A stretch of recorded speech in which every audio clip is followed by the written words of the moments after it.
Iran पर attack किया है। ईरान ने जवाब दिया और अब अमेरिका भी इस वॉर में ऑफिशियली घुस चुका है। दुनिया टेंशन में है और भारत तक इसका असर आने वाला है।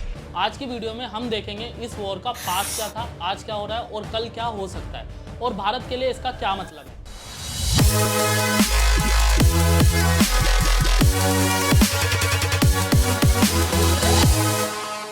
Welcome to the inspiring group, जहां हम बात करते हैं books, ideas and real stories की, जो हमें लाइफ में आगे बढ़ने, सोचने, सीखने और खुद को अपडेट करने में मदद करती है। Part 1, past. ईरान और इजराइल का पुराना झगड़ा। 1979 में ईरान में रिवॉल्यूशन हुआ, इस्लामिक गवर्नमेंट आई। तब से ईरान ने इजराइल को दुश्मन माना। इजराइल ने ईरान के न्यूक्लियर साइंटिस्ट को टारगेट किया और ईरान ने इजराइल के अगेंस्ट हमस और हजबुल्ला जैसे ग्रुप्स को सपोर्ट किया। ये लड़ाई सालों से चल रही है छुप छुप कर, पर ये अब खुली जंग बन चुकी है। Part 2, present. जून 2025 का वॉर। जून 2025 में इजराइल ने ईरान के इंपॉर्टेंट न्यूक्लियर और मिलिट्री बेसिस पर एयर स्ट्राइक किया। तेहरान, इस्फहान और नेतांज जैसे पर अटैक हुआ। ईरान ने जवाब दिया, मिसाइल्स और ड्रोन भेजे इजराइल की तरफ। बहुत लोगों की जान गई, सिटीज डैमेज हुई, इजराइल के डिफेंस सिस्टम ओवरलोड हो गए। ईरान ने नए हाइपरसोनिक मिसाइल का यूज किया। दुनिया भर में टेंशन बढ़ गया है।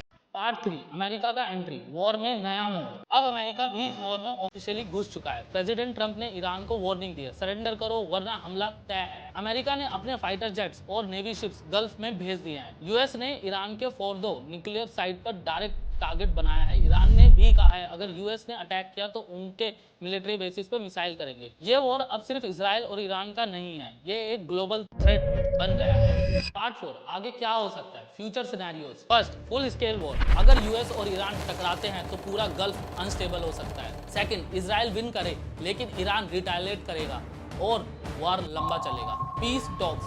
भारत, यूएई या चाइना बीच का रास्ता ढूंढने की कोशिश करेंगे। पार्ट 5, भारत पर असर, इंडिया पोजीशन। पेट्रोल महंगा हो सकता है, ऑयल का रास्ता बंद हुआ तो पेट्रोल 150 लीटर तक पहुंच सकता है। India in danger. Gulf countries में 80 लाख इंडियंस काम करते हैं, उनकी सेफ्टी रिस्क में है।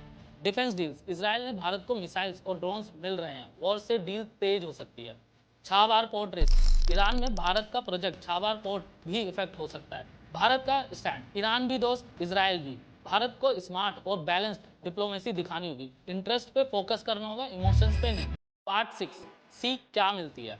ऑयल पर ज्यादा डिपेंडेंट रहना रिस्क है, वॉर का प्राइस हमेशा आम आदमी को देना पड़ता है। शांति बनाना कमजोरी नहीं है, भारत के पास चांस है पीस का रास्ता दिखाने का। अवेयर रहना जरूरी है, जियोपॉलिटिक्स समझना यूथ के लिए इंपॉर्टेंट है ताकि देश समझदारी से डिसीजन ले सके। क्लोजिंग सवाल आपके लिए, आप क्या सोचते हो, भारत को इजराइल का साथ देना चाहिए या ईरान का, या दोनों के बीच शांति बनानी चाहिए? कमेंट में जरूर बताइए। अगर आपको ये वीडियो समझ आई तो लाइक करो, शेयर करो और सब्सक्राइब करो द इंस्पायरिंग लूप को, जहां हम दुनिया की बड़ी स्टोरीज को सिंपल और यूजफुल बनाते हैं ताकि आप सोच सको, सीख सको और ग्रो कर सको।